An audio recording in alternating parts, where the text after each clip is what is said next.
하나님의 평화가 여러분과 함께 하기를 주의 이름으로 축복합니다.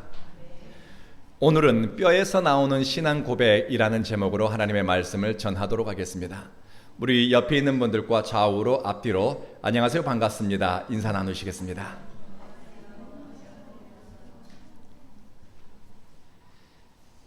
향나무라는 나무가 있습니다. 향나무는 살아서 1000년, 죽어서 1000년이 간다는 말이 있습니다. 살아도 기품이 있고 죽어서도 나무의 기백을 잃지 않습니다. 향나무는 몸에 상처가 날 때 향기가 난다고 합니다. 자기를 해치는 도끼질에 고약한 냄새로 안가품을 하는 것이 아니라 향기를 뿜어내므로써 자신의 존재의 가치를 드러냅니다. 사람은 짐을 같이 져보면 그와 동행할 수 있는 사람인지 아닌지를 알 수가 있습니다. 고난의 때를 내적 성장과 하나님에 대한 신뢰의 기회로 삼는 사람이 있습니다. 그런 분이 여러분 곁에 있다고 하면은 그리스도의 향기가 여러분의 생각에도 여러분의 태도에도 배이게 될 것입니다. 하나님의 성령은 흘러가고 플로잉하면서 선한 영향을 미칩니다. 여러분 곁에 어떤 사람이 머무는가, 어떤 믿음의 언어로 여러분과 대화를 나누는가, 그 사람을 통해서 여러분은 삶의 태도와 자세, 신앙의 언어에 영향을 받게 됩니다. 환난과 고난을 통과하면서도 하나님을 온전히 신뢰하고 인격과 내면이 성장해 간 사람이 있습니다. 오늘 시편을 쓴 다윗입니다. 다윗은 많은 신앙인들에게 사랑받는 신앙인의 모델입니다. 그리고 이스라엘 역사에서 가장 존경받는 위인입니다. 다윗이 사랑받는 이유를 그의 정치적인 성공이나 입지전적인 성취에서 찾지 않습니다. 그가 고난의 골짜기를 통과하면서 어떻게 하나님과 동행했는지, 환난과 시련을 만났을 때 그의 마음이 모질어지거나 거칠어지는 것이 아니라 인간성이 황폐해지지 않고 어떤 믿음의 선택을 했는지, 하나님과 동행한 흔적, 고난의 때에도 진리를 찾고 끊임없이 하나님과 사랑의 소통을 구하는 삶의 자세에서 우리는 많은 영감을 얻습니다. 오늘 시편은 인생의 질고를 많이 겪고 감당하기 어려운 배신과 모멸의 시간을 보내면서 다윗이 하나님 앞에서 토해낸 기도말입니다. 신세 한탄이고 또 신앙 고백입니다. 쫓기는 자의 간곡한 간절한 기도입니다. 다윗은 자신의 목숨이 위태로운 상황에서 하나님의 도우심을 절박하게 구하면서 기도를 드립니다. 요약하면 이런 내용입니다. 여호와여, 나와 싸우는 자와 싸워주십시오. 주님이 나를 도와주십시오. 나를 추격하는 자를 막아주십시오. 내 목숨을 노리는 자들이 부끄러움을 당하게 하소서. 주님의 천사들을 통해 나를 보호하소서. 나를 파괴하려는 자들이 스스로 멸망당하게 하소서. 내 영혼이 주님을 기뻐하며 주님의 구원을 즐거워하게 하소서. 이것이 내 뼈에서 나오는 고백입니다. 두려움을 마주할 때 내 마음이 향하는 방향과 입술의 말을 살피고 성찰해야 합니다. 다윗은 죽을 것 같은, 어쩌면 죽는 것이 더 나을 것 같은 상황을 통과하고 있습니다. 장인이었던 사울 왕이 사위를 죽이겠다고 군사를 동원합니다. 신뢰했던 친구들은 그를 모욕하고 비난합니다. 과거에 사랑했던 사람들은 등을 돌리고 어떻게 하면 다윗을 해코지할까 궁리를 하고 있습니다. 솟아날 길이 없는 기가 막힌 상황에 처하면 다 놓아버리고 싶고 자포자기하고 싶은 생각이 슬그머니 들어오는 경우가 있습니다. 살다 보면 다 끝났으면 좋겠다, 다 놓아버렸으면 좋겠다, 그런 생각을 해본 적이 있을 겁니다. 신앙인에게도 절망, 낙심, 자포자기, 우울함, 이런 마음이 찾아옵니다. 그런데 그런 생각들이 불신앙의 결과라고 함부로 말해서는 안 됩니다. 우리 인간이 너무나 약하기 때문에, 깨지기 쉬운 질그릇 같은 존재이기 때문에 우울하고 두렵고 놓아버리고 싶고 도망가고 싶고 회피하고 싶은 마음이 시시때때로 찾아오는 것입니다. 아, 내가 참 약하구나 인정해야죠. 다만 믿음의 사람들은 그런 마음이 들어올 때 예수의 이름을 부르면서 저항을 합니다.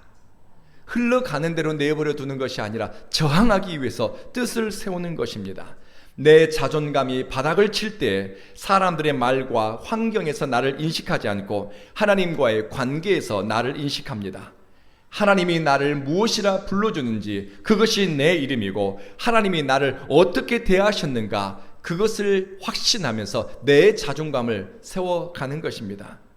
제가 존경하는 어떤 어르신의 이야기입니다. 그분은 오래전에 치매에 걸린 부모님을 집에서 모셨습니다.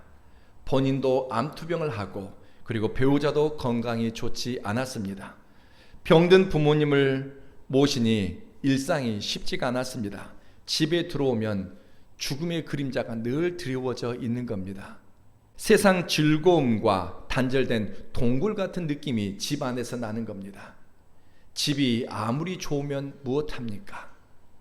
좋은 집 안에서 죽음의 공포가 있고 집안의 공기는 숨이 탁탁 막히는 것 같습니다. 그래서 그분은 회피, 외면, 자포자기보다는 찬송가를 매일 30분씩 부르기로 작정을 했습니다. 온 힘을 다해서 찬송을 부르면서 의지적으로 내 마음에 찾아오는 두려움에 맞서기 시작했습니다. 사는 재미가 사라진 현실을 붙잡고 절박하게 하나님 앞에서 박수를 치면서 찬송하기 시작했습니다. 두려움, 우울함, 낙심된 마음을 주님께 호소하면서 노래를 부르자 놀라운 일이 일어났습니다. 어두운 영혼의 밤, 절망의 터널을 지나면서 그분의 영혼은 빛을 발견했습니다. 치매에 걸린 부모님을 사랑할 힘을 얻고 그리고 암투병을 받고 항암 치료를 받는 과정에서 두려움에 내 영혼이 먹히는 것이 아니라 주께서 내 걸음을 붙잡으시는구나 확신하고 용기를 낸 것입니다. 이렇게 믿음으로 선택하는 사람은 전날의 한숨이 변하여 기도가 되고 두려움이 변하여 노래가 되는 경험을 합니다. 믿으십니까? 에스겔서를 통해서 상처받고 연약한 인생들을 향해서 하나님이 어떤 마음을 품고 있는가 하나님의 마음을 들려줍니다. 너는 피투성이가 되더라도 살아남으라. 너는 피투성이가 되더라도 살아있으라. 남유다가 바벨론에 의해 망하고 포로로 잡혀간 사람들에게 임한 하나님의 말씀입니다. 피투성이 역사, 소망이 사라진 것 같은 현실, 솟아날 구멍이 하나도 보이지 않는 것 같음에도 하나님이 그들을 향한 마음은 너는 피를 흘리더라도 살아있으라. 성도 여러분, 큰 일을 이루는 것만이 사명이 아닙니다. 때로는 살아남고 존재하고 버티는 것이 사명 감당일 때가 있습니다. 좌우로 에워싸이는 것 같고 환란이 여러분의 문턱을 넘어오는 것 같은 상황에서도 우울하고 두렵고 낙심하여 자포자기하는 것이 아니라 버티고 저항하고 그러면서도 믿음으로 선택하기 위해서 발버둥을 치는 것, 이것이 때로는 사명 감당입니다. 수치와 모욕 속에서도 다윗은 버티고 참아냈습니다. 그러면서 다윗은 이렇게 하나님을 향해서 토해냅니다. 여호와를 경외하라. 그를 경외하는 자에게는 부족함이 없으리로다. 성도 여러분, 저는 이 말씀을 준비하면서 이 고백이 우리 온 교회 성도들의 고백이 되었으면 좋겠다 하는 마음이 들었습니다. 여호와를 경외하라. 여호와를 경외하는 자에게는 부족함이 없도다. 다윗의 마음이 찢어지고 그의 마음이 피투성이가 되었음에도 하나님을 노래할 이유가 있다고 고백합니다. 그가 진심으로 하나님을 경외하기 때문입니다. 주변에 걱정 없이 문제 없이 사는 사람이 있을 겁니다. 그렇게 보이는 것 뿐입니다. 저 집사님은, 저 권사님은, 저 장로님은 아무 걱정이 없겠다. 정말 그럴까요? 여러분이 저분처럼 걱정 없이 살았으면 좋겠다 싶은 분도 기도 제목이 그 보따리를 열어보게 되면 한가득입니다. 가정에는 크고 작은 염려가 있고 일터에는 해결하지 못한 문제가 있지요. 육체의 질병과 정신적인 고통으로 잠 못 이루며 삶의 기쁨을 잃어버린 사람이 지금 이곳에서도 혹은 유튜브를 통해 말씀을 듣는 이들 가운데도 있습니다. 외줄 타는 것처럼 겨우 하루를 버텨내는 사람도 있습니다. 그런데 그런 삶의 자리라도 하나님의 부재를 의미하는 것이 아닙니다. 위태롭고 잠 못 이루고 두렵고 떨리지만 그 자리에도 하나님이 임재하시고 말씀하시는 자리로 변화될 줄로 우리는 믿습니다. 다윗은 입술의 모든 말과 마음의 묵상과 행위 앞에 여호와라고 하는 하나님의 이름을 언급합니다. 억눌리고 짓눌리고 억울하고 수치를 뒤집어쓰고 살 소망이 끊어진 것 같은 처지에서도 여호와여 나를 위해 싸워주십시오. 여호와여 나를 도와주십시오. 여호와여 내 영혼에게 한 말씀만 해주십시오. 여호와가 네 구원자이시다. 이 말씀 한마디만 해주십시오. 여러분, 어떤 상황이 되면 숨을 쉴 것 같고 어떤 상황이 되면 마음이 놓이고 어떤 상황이 되면 여러분이 살만할 것 같습니까? 다윗은요, 하나님이 네 구원자라, 내가 너의 구원자라, 이 한 말씀만 들려주시면 내 영혼이 살 것 같습니다. 여러분들에게 하나님의 음성이 들려오고 하나님이 여러분의 삶을 붙잡고 계시고 여러분의 걸음을 인도하시고 있다고 하는 이 확신이 들려오고 하나님의 음성이 여러분 귀에 들려온다면 여러분, 살 소망은 끊어지지 않습니다. 하나님은 애굽에서 이스라엘을 구원하실 때 너희는 내가 너희의 하나님 여호와인 줄 알지라 라고 말씀하셨습니다. 하나님의 이름을 마치 숨쉬는 것처럼 부르고 산 사람이 다윗입니다. 그에게 허물이 있지요. 들끓는 욕망이 있고 야망이 있었지요. 그럼에도 불구하고 하나님이 다윗을 미쁘게 여긴 것은 다윗은 의식이 있든 의식이 없든 무시로 하나님의 이름을 부르고 또 하나님을 찾았습니다. 잠이 들면 하나님을 못 찾는 것이 아닙니다. 꿈속에서도 잠들면서도 의식이 오락가락하는 그 처지에서도 하나님의 이름을 부르고 하나님을 찾고 간절히 매달릴 수가 있습니다. 고난의 때 마음이 향하는 곳을 살피고 입 밖으로 내는 말도 주의하는 사람은 지금 환난을 겪는 것 같아도 자신이 정금처럼 나올 줄로 확신하고 그 믿음의 언어로 선포합니다. 바울은 그의 영적인 아들 디모데에게 이런 이야기를 들려줍니다. 디모데야, 너는 그리스도의 좋은 병사로 나와 함께 고난을 받자. 자식이라고 하면은 꽃길을 걷게 해주고 싶지요. 사랑하는 사람이라고 하면은 좋은 것을 남겨주고 싶지요. 그런데 그의 영적인 아들, 사랑하는 사람, 그가 정말 간절히 기도하는 디모데에게 이야기를 하는 것이 디모데야, 나와 함께 그리스도를 위해 고난을 받자. 그리스도를 위해 고난을 잘 참아내자. 디모데후서 2장 영어 성경에는 어떻게 번역되었는가 살펴보았더니 그리스도와 함께 고난을 잘 견뎌내는 사람이 굿솔저, 좋은 병사라고 번역되어 있습니다. 여러분은 좋은 병사입니까? 그리스도를 위해서 그리스도와 함께 고난을 잘 참아내는 사람, 인내하는 사람이 좋은 병사라고 바울은 언급했습니다.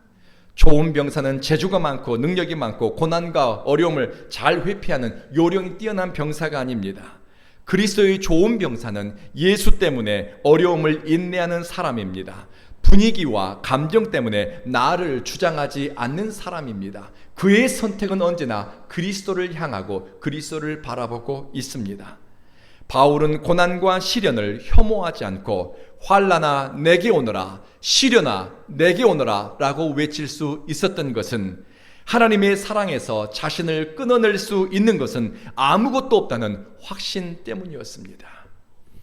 바울은 고난을 영혼의 나를 세우는 망치질로 이해한 것 같습니다.